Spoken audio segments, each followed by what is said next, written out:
আমাদের যে ইশতেহার, এই ইশতেহার হবে ইনশাআল্লাহ জনবান্ধব, ব্যবসা বান্ধব, শান্তি বান্ধব, শৃঙ্খলা বান্ধব। আমরা আমাদের ব্যবসার ক্ষেত্রে অবশ্যই প্রাইভেট ভেঞ্চারকে আমরা বেশি উৎসাহিত করব, এটা দেশি এবং বিদেশি।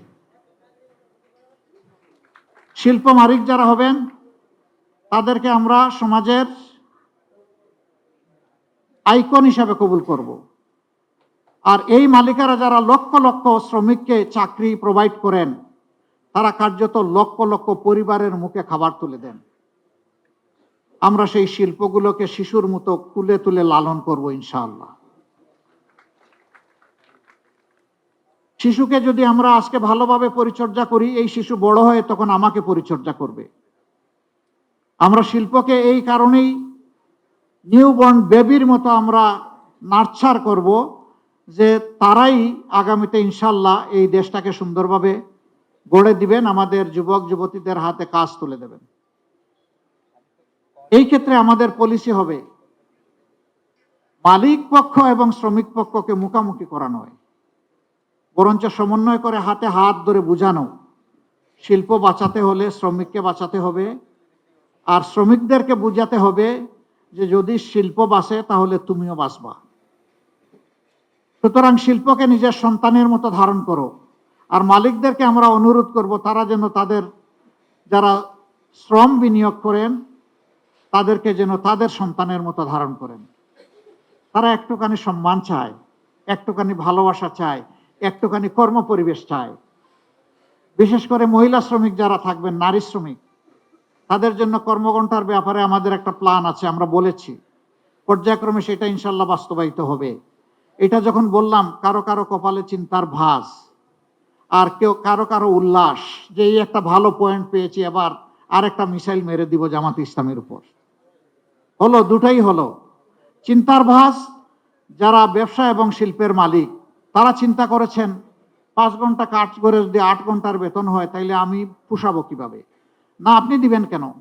তিনি যে কয় ঘন্টা এখানে শ্রম দিবেন সেই কয়েক ঘন্টার আপনি দিবেন, বাকিটা সরকারের দায়, সরকারকে দিতে হবে। মায়েরা সমাজ গড়ে দিবেন আর মায়েদেরকে এটুকু সম্মান আমরা দেখাবো না, এটা হতে পারে না। দুনিয়ার বহু দেশে এটা আছে, 6 ঘন্টা, 4 ঘন্টা, 5 ঘন্টা। অনেকে আওয়াজ তুললো, এমনিই নারীরা কর্মক্ষেত্রে সুযোগ পায় কম, এখন যখন নিয়োগকর্তা দেখবে যে তাদের কর্মঘণ্টা কম তখন আর নিবেই না। কিন্তু তারা এটা চিন্তা করেননি।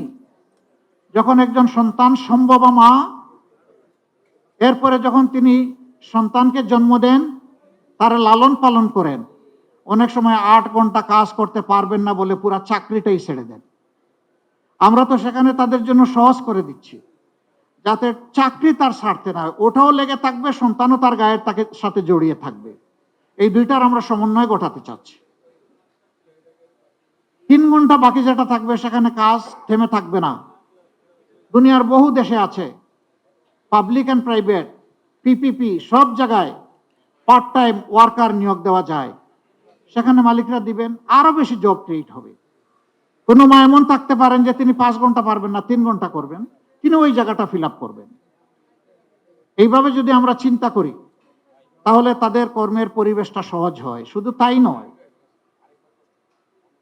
এখানে শ্রমঘন এলাকায় নারীদের জন্য অবশ্যই তাদের বাচ্চাদের, বেবিদের ডে কেয়ার সেন্টার থাকতে হবে। তবে হ্যাঁ, পর্যাপ্ত পরিমাণ নারীরা যেখানে কাজ করবেন সেখানেই কেবল এটা মেনটেন করা সম্ভব।